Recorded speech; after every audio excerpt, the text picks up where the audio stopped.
Okay, so I was going over it. It's a really sad poem this um, about disabilities, and the writer, the poet, is talking about his mother and her blindness, right? So let's see. My mother could not bear being blind. To be honest, one shouldn't say it. Okay. So the real focus in these specific two lines is that one, we see that the poet's mother, she couldn't take it, and it was kind of intolerable for her, and kind of demonstrates deep suffering Mm-hmm. and pain, right? But then the second line says one shouldn't say it.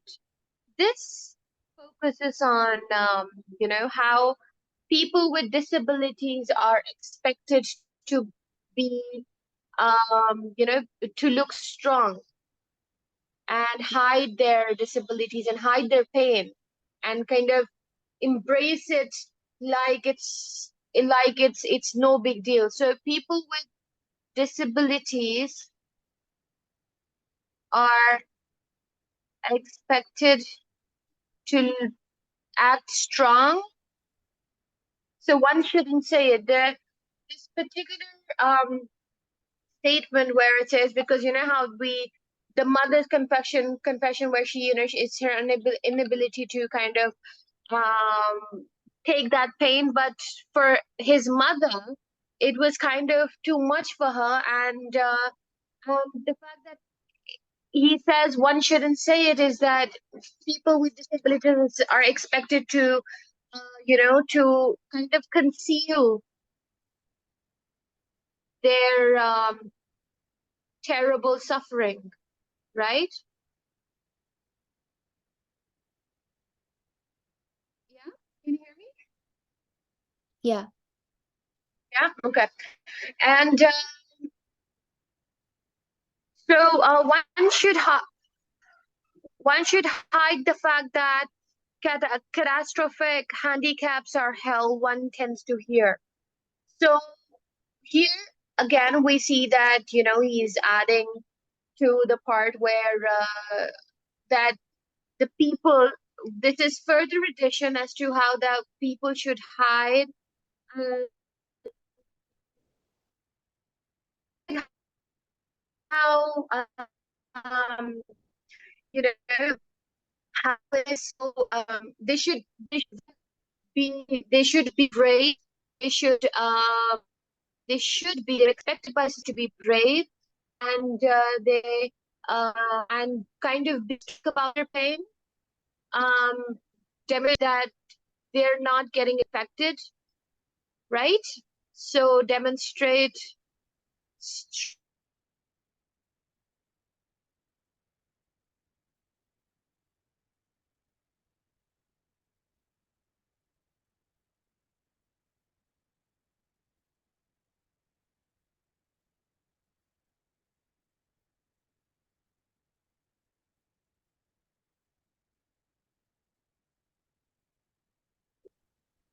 Uh, I don't know what I clicked on or what I pressed accidentally with my big fat arms, and it just Oh, what happened? It's okay. yeah. Um, fat arms just some button or something taken out of me. Yeah, so there is the report is inside people ability, as unaffected emotionally, or rather be stoic about their pain, and you know the people who have disabilities, when he says publicly from those who bear it, one tends to hear publicly from those who bear it, right? So again, we see our poetic device where this where the line is continuing from one to the other. So I think that was in Jabman, right? Was it in Jabman? Yeah. And a poetic technique, yeah. I'm also talking about those simultaneously because we tend to miss them out towards the end. So, um, yeah, so when he says one tends to hear it publicly from those who bear it, so we usually see, you know how those people with disabilities do, they end up becoming public speakers and motivational speakers and who go around and really talk about their struggles and their journeys and how they became successful. The writer is kind of saying that those are the people who speak, only the people who can speak up about it in public about their disabilities are the people who can handle their pain. And you know, these are the people who find kind of pleasure in their disability, in their Oh, struggles. Yeah. yeah. And it is because they have found a way of kind of using that disability into kind of, you know how they say disability or disabled people are differently abled, right? They've started to use the term differently abled instead of disabled due to ethical morals as well. So Yeah. he's referring to the people that these are the people who speak publicly about their disabilities are the only ones who can handle their pain stoically. Yes, do you get it? Yeah, exactly. Is there anything you want to add? Have I missed anything in case I've missed anything? Uh, no, no. Okay. So he says, you know, like a Roman, somehow find joy. So find the pleasure in their disabilities, right? And then so, yeah, so it is, you know, to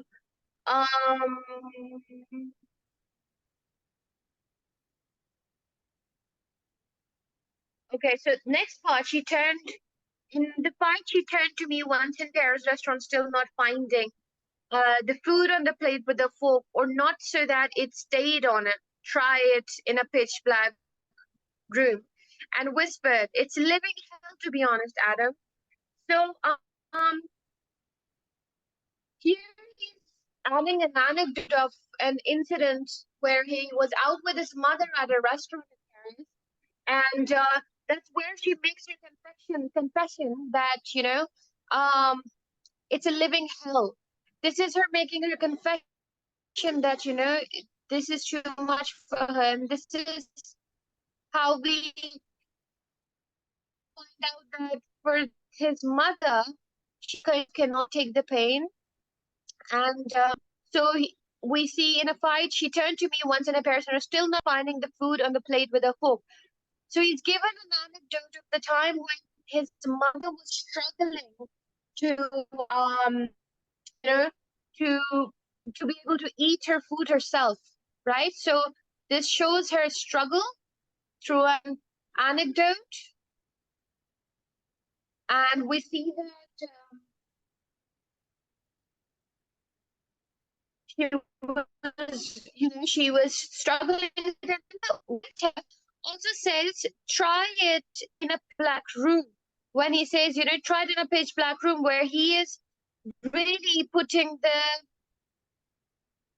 the reader in a spot where he says, why don't you try to pitch black room? Like it really is difficult. Okay, so so he talks about how she she was it was difficult for her to carry out a task which is kind of day-to-day activity for us, right? She's so Oh, kind of disabled that she can't even eat her own food. without feeling miserable, Mm. right? Yeah. So and then she kind of whispers to him that, that it's a living hell. Why do you think she whispers to him? She probably doesn't want others to know, if that makes sense. Yeah, Like when yeah, she yeah, sort of has like secret exactly. Yeah, to it. So yeah, yeah. Two things I want us to focus on is the whispering and the fact that they were in Paris. Why do you think he chose this location? Why Paris? it's far from where they are. Okay, how do we know where they are?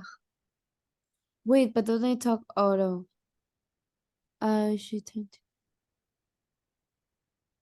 in a Paris restaurant, or I'm not sure actually.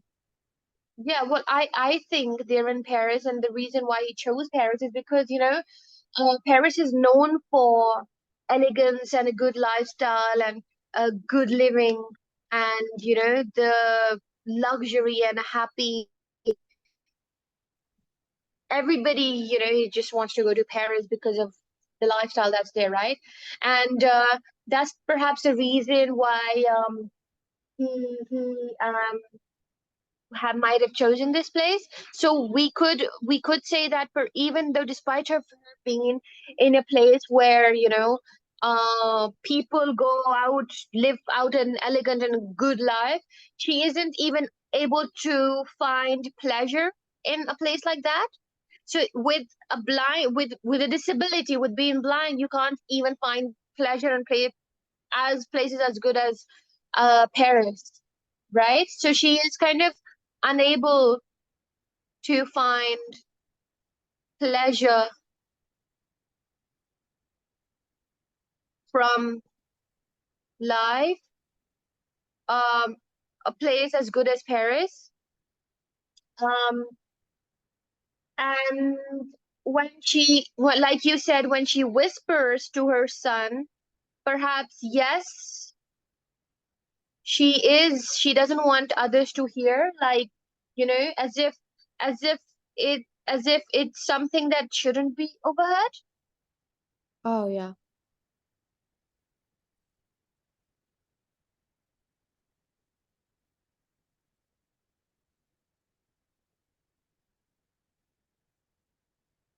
I hate that I don't never have enough space. Shouldn't be overheard. Do you make notes while doing this, or do you do it after? Oh no, I do make notes as well. Okay. Do you have a hard copy with you Yeah. of the poem? Okay, lovely. Okay, so moving forward. So yeah, she whispers it to him like they're embarrassed. Yes, embarrassed, and like it's something that should not be overheard.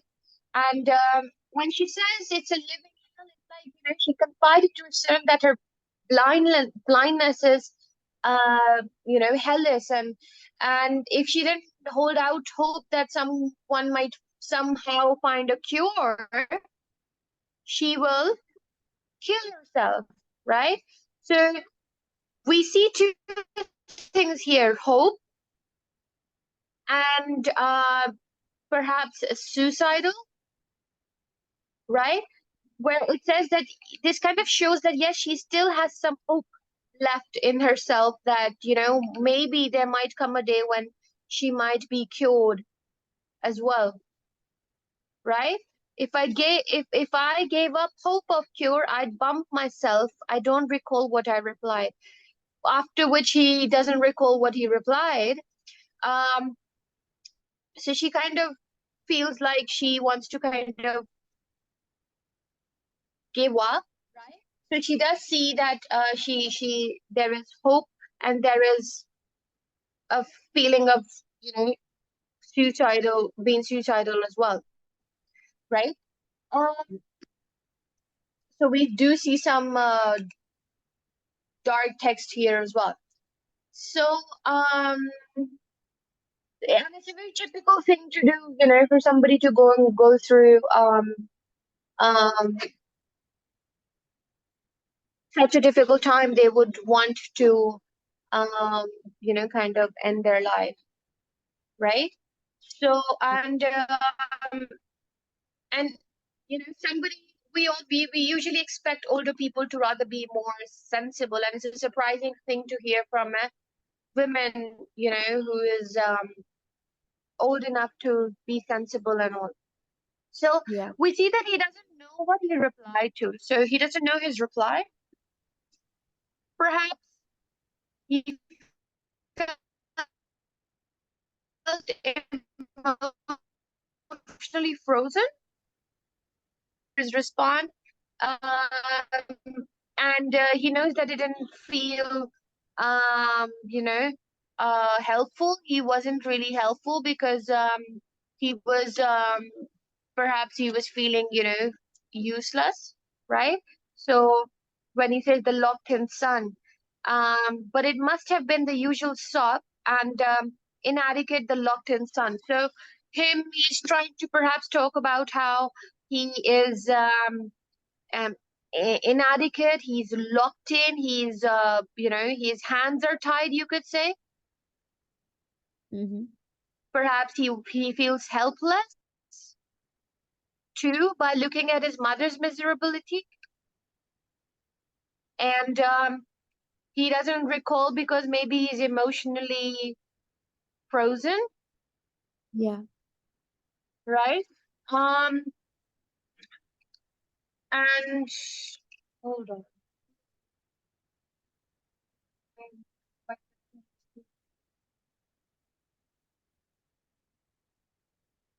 All right. So, so if I give a pope, but it must, yeah, okay. So he doesn't. Okay. So she kept her dignity though, even when bumping into walls like a dodgem. Her sense or direction did not improve when cast inward. No built-in compass, as my father joked. Um, okay, let's move on to the next part now.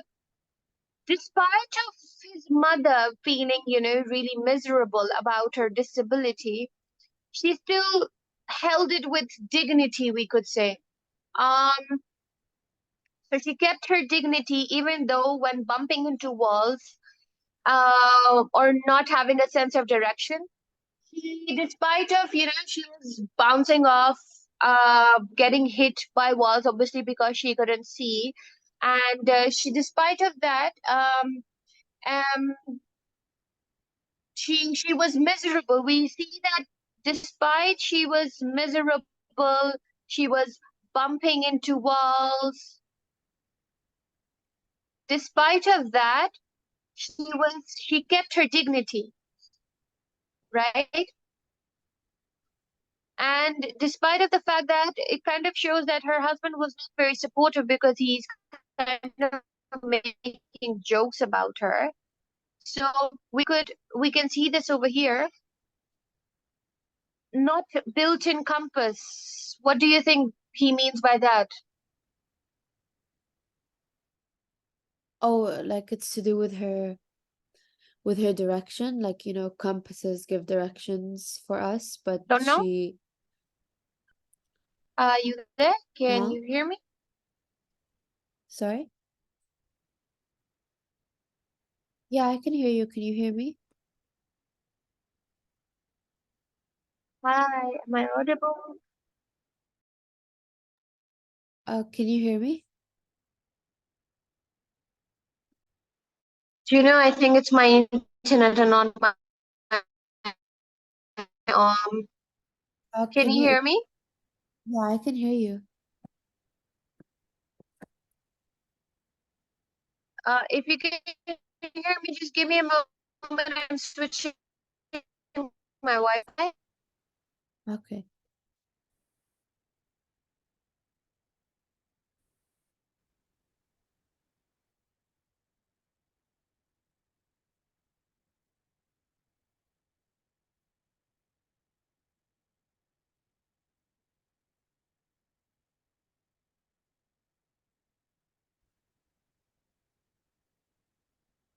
Yeah, I can't hear you now. Yeah, you can hear me now. I just switched my Wi-Fi. I'm so sorry. It's Am okay. I Can you? audible? Yeah, yeah, perfect. Okay, let me continue. Okay, so yeah, what do you think she means by no built-in compass, as my father joked? Uh, well, it's a joke, but the no built-in compass part, it's to do with how, Okay. like earlier the issue they were talking about how she'd bump into walls. Yeah. So I Yeah, guess it's not. Yeah, mockery than a joke. yeah, he's a really heartless man. Mm. But he's making fun. He's kind of mocking her or making fun as a joke. That when she would bump into walls, it's like she doesn't know her direction, and he's making a joke about that. Okay, so yes, that is very true. Instead, she pretended to ignore it. So instead of feeling embarrassed of her blindness, she um she laughed it off, or she ignored the void. She ignored the fact that there was something missing in her, and she took it very with dignity. So she ignored it, and she acted like it doesn't bother her, and she pretended not to she kind of pretended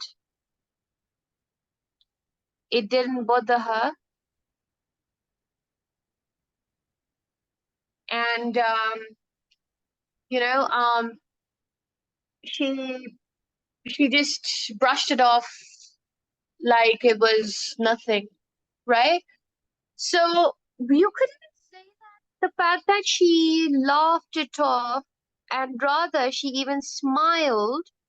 Do you think this is more of denial? That she's pretending to ignore it. And if we see in the next few lines that also things she couldn't see, she's pretending to see things.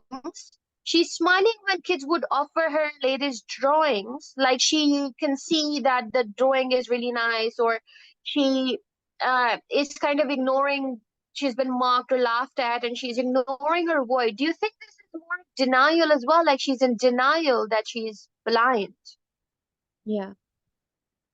So we could also assume that, um maybe she hasn't been blind always, and she's just become blind now, which means that that's why she's in denial, because somebody who's been blind since childhood would have accepted it, right?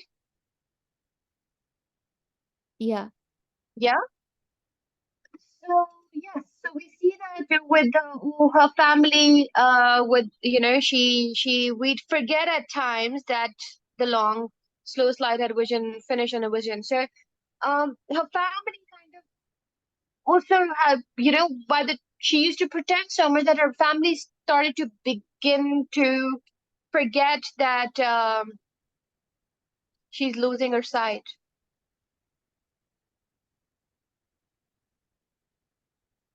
forget about her blindness. Okay, Yeah. slow slide had a finished in a vision. So as black as a stone, for instance, she'd continue to drive the old Lancaster long after it was safe down the Berkshire lanes. So here we see that she was driving. That means she's somebody who could see before, right? Like we already discussed that, we see that, and we also see, so we see that she would drive herself out, and we see the slide had finished in her vision. That this means that her vision went away slowly, right? And where he says as black as stone, Yeah. um, he's using a simile, and then we see the she, for instance, she'd continue to drive the old ancestor long after it was saved down the Berkshire lanes. Um, so we see him talking about the long, slow slide vision we see, yes, that it's you could perhaps say that this is a metaphor. He's kind of talking about his mother's life as well at the same time. That her life was, a downward slope, and and just how her vision was ending. She was losing her vision. She was also losing her life. Who she really was, her real identity. She was maybe losing herself because she used to be the woman who used to drive herself to places. And, she used to be the woman who used to go around, but now her eyes of, or her vision has become as black as stone, right? Yeah. Which isn't, it's a way of, kind of demonstrating lifelessness and even grief, right? And we see that it was like a gradual decline, and it didn't happen all at once. So we see that she'd visit exhibitions, admire films, seek into television while looking the wrong way. This is telling us that she went and watched all these movies. She'd visit exhibitions, she'd admire films, she'd watch the television while looking the wrong way. What do you think this means?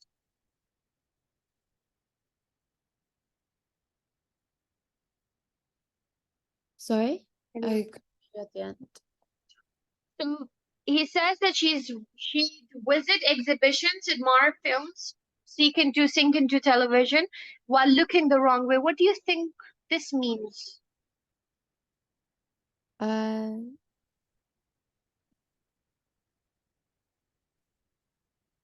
No idea. oh, it's like syncing to television while looking the wrong way. Like, could that link back to how she still wants? Well, she'd obviously want her vision back, and maybe she's trying to adapt. Yeah, okay. She is rather, so we know that she's watching television and she's going to exhibitions and she's looking at television while looking the wrong way while she's still blind. This again shows her denial. And what did you say? I'll just add that as well. Trying to seek pleasure, trying to live with it. Yeah, And she would the phrase sink though, the sink into television. This you can say that, she would really get lost into the TV screen and the visuals because she knows um she obviously can see it. It kind of shows hopelessness because she's in her own world when it's been played, and she obviously it gave her no pleasure.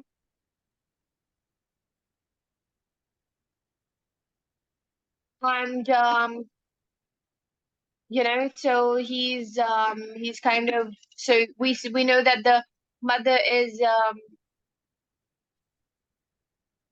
she's not even looking in the right direction, but she's still going and doing things like normal people because this is how bad she wants a normal life,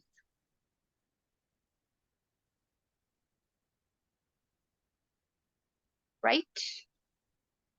Her yeah, last week alive, a fortnight back, this tells us that she's now dead and she died a fortnight ago,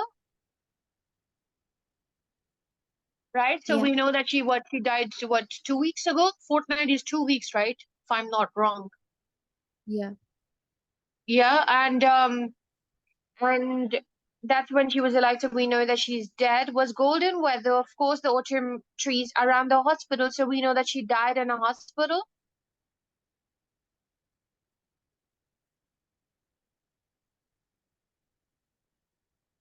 And the weather was really nice and everything was pretty. I told her this, forgetting as she sat too weak to move, staring at nothing. Oh, yes, I know, she said, it's lovely out there. Dying has made her no more sightless, but now she can't pretend. Her eyelids were closed in the coffin. Okay, so I'll come to that. So uh, his mother is kind of, she's weak, she's in a hospital. She doesn't even have to kind of imagine, but we kind of see that she's kind of dealt with her feelings when she says, I know, oh yes, I know. When she's staring at nothing and she says that, she, when her son tells her about what's going on outside, the scenic view outside, the autumn leaves falling and all that. And the mother is like, yeah, yeah, I know. Oh, yes, I know. This kind of shows, this is rather imagery when she says it's lovely out there. And it shows that she's dealt with her feelings, that she is blind. She's kind of come to content with it. She's accepted it. And when she says, sad 2 weeks, kind of shows that she's given up trying and pretending, right? Oh, yeah. And mm, um, yeah, so we see that we see ablaze with color, the ground roll with the leaf fall. I told her, have you noticed if the fact that he's saying the leaf fall? Why the season of autumn? Why this season? The autumn season? Yeah. I, I mean, you can pull out a meaning of your own. Um, you could It just imagine that. Yeah, go on. the cycles and the seasons, how there's like the beginning, like I guess autumn is towards the end, if that makes sense. Like autumn, Yes, towards the end. Very good. the ends Death of the approaching. yeah. Well, that's when your leaves and your trees, they fall off, they're drying out, they're dying out. So yeah, it could be that the leaf is falling and the pace is quickening as she is approaching death, and we see that she is dying and all. So dying has made her no more sightless, but now she can't pretend. So because now that she's dead, her eyes are closed and she doesn't have to pretend in her coffin. It was up to us to believe she was watching somewhere in the end. And where towards the end he says that she's not blind anymore, and she doesn't have to pretend in her coffin because her eyes are shut. And now her family could only believe that she's watching them from somewhere around, how we always say that they're watching you, they're with you. So, having that belief that she's watching, and that the maybe she has gained her sight after she's dead. She's Uh, watch. You know how they say your dad is watching over you or your mom is watching over you in the movies and all. So she's watching over them, and that's what they believe. And now she doesn't have to pretend.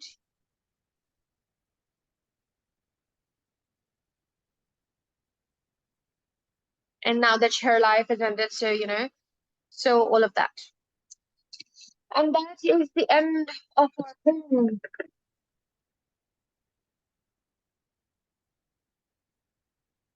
Oh no, don't tell me.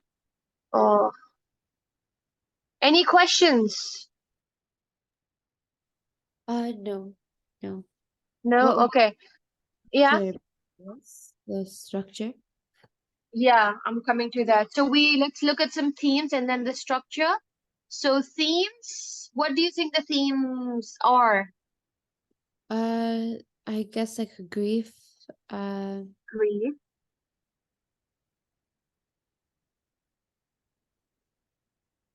disability, most important. yeah, disability. Stoicism, Mhm. stoicism, suffering. You know, you know what stoic means? Yeah, like know what it means. Like I forgot how to. It's like being like kind of brave, Mm-hmm. hero.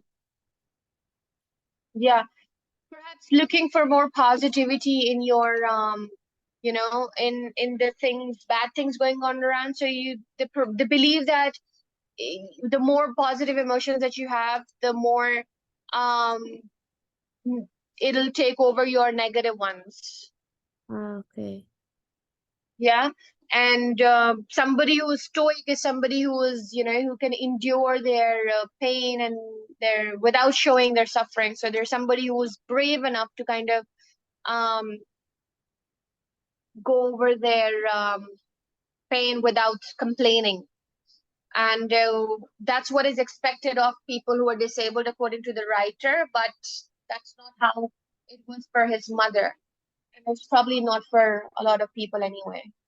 And loss, pain, helplessness, especially the fact that where the writer says he felt inadequate because he couldn't support his mother or comfort her, right? So we could say that where he says he felt inadequate, yeah, we find the same over there somewhere, okay? Oh my God, I don't know why I keep doing this. It's really scary. Don't want to miss it. Okay? And when the mother says, that she wants to kill herself, and where he says he feels locked in and all that. So we see that as well, right? Um, so the structure. Okay, now I'm going to add the poem over here again for the structure. And then we'll look at the poetic devices and the structure here.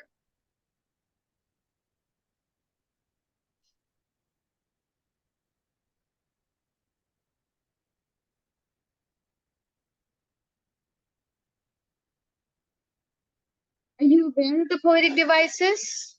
Since, assuming you would know since you did your GCSE as well.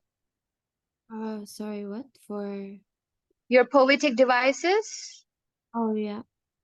Yeah, parallelism, ironic tones. Yeah. Okay, let's see. Um, the very first thing I saw was the alliteration, bear being blind. Yeah. Mm-hmm. So we see the alliterative sound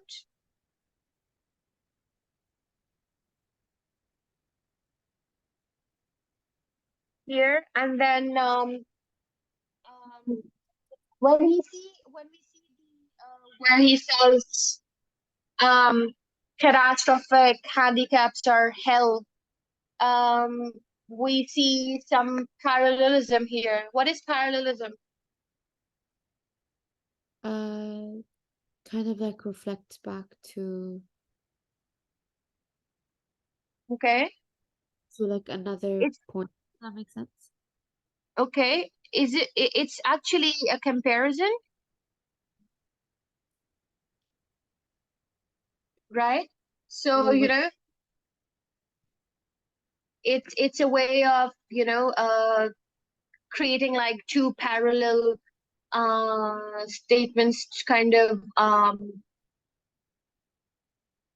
comparing, Ah, yeah. right? Yeah. So this is another figure of speech. Okay. Then we see some more. We see um bearing being blind. We see some repetition again. We see who bear it, and then I can't bear being blind. We see a lot of that as well. I Where can I see it? So who bear it like a Roman, and still not finding similes are basic, okay? So not talking about that as well, but yeah, like a Roman, simile, okay. What else? What else? What else? What else? You wanna Uh, add? Visual Yeah. imagery. So Okay. Where? it's like the part where he's talking about the leaves, like golden weather. Of course, the autumn trees around the hospital and so on. Yes. Yeah, around here, imagery, 100%. The golden weather, the autumn leaves. So we see some imagery here. I thought like maybe Um, the amount of imagery he uses, it could like reflect to it could be like a contrast to his mother's blindness because she okay, can't. I love that. I love that. Mm. Imagery versus blindness. Very nice. I really like that. Yeah. Um, but do you notice that there is we don't see a rhyming scheme. There is no rhyming scheme, and the entire poem was rather and full of enjambments, where each of the line was continuing with the other, right? Yeah, yeah, true. Yeah. And so it's what we how many stanzas? It says the speaker will story with the 23 stanzas because I'm not counting them. So 23 stanzas, and it's rather like you know, a conversational writing style with no rhyming scheme, and sharp enjambments. So abrupt pauses, right? Yeah. Let's see.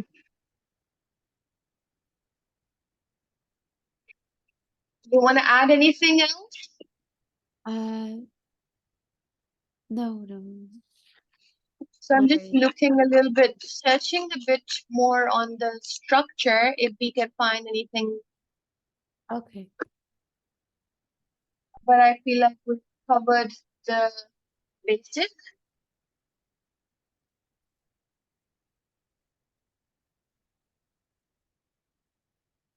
I saw here it says that the poem ends with a one-line stanza, so that could emphasize like the mother's death or create like a sad. Okay, can you repeat that again? I can't hear you much. Did I reduce the volume or something? Oh, Oh, I did. 1 second. Wait, I've reduced the volume. Yeah, go on. okay, so here it says the poem ends with a one-line stanza, which provides Mm-hmm. an ironic twist, which could Okay. also the death as well. So I thought maybe that's like that says something.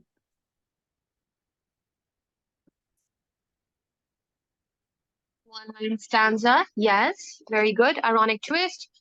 Perhaps death. And supporting that. Yeah. Okay. And yeah, that's about it.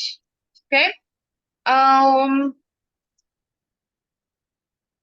there are two-line stanzas. They do not rhyme. This is all that it says as well. So I think we've covered everything for the book. I'll send the thing with you.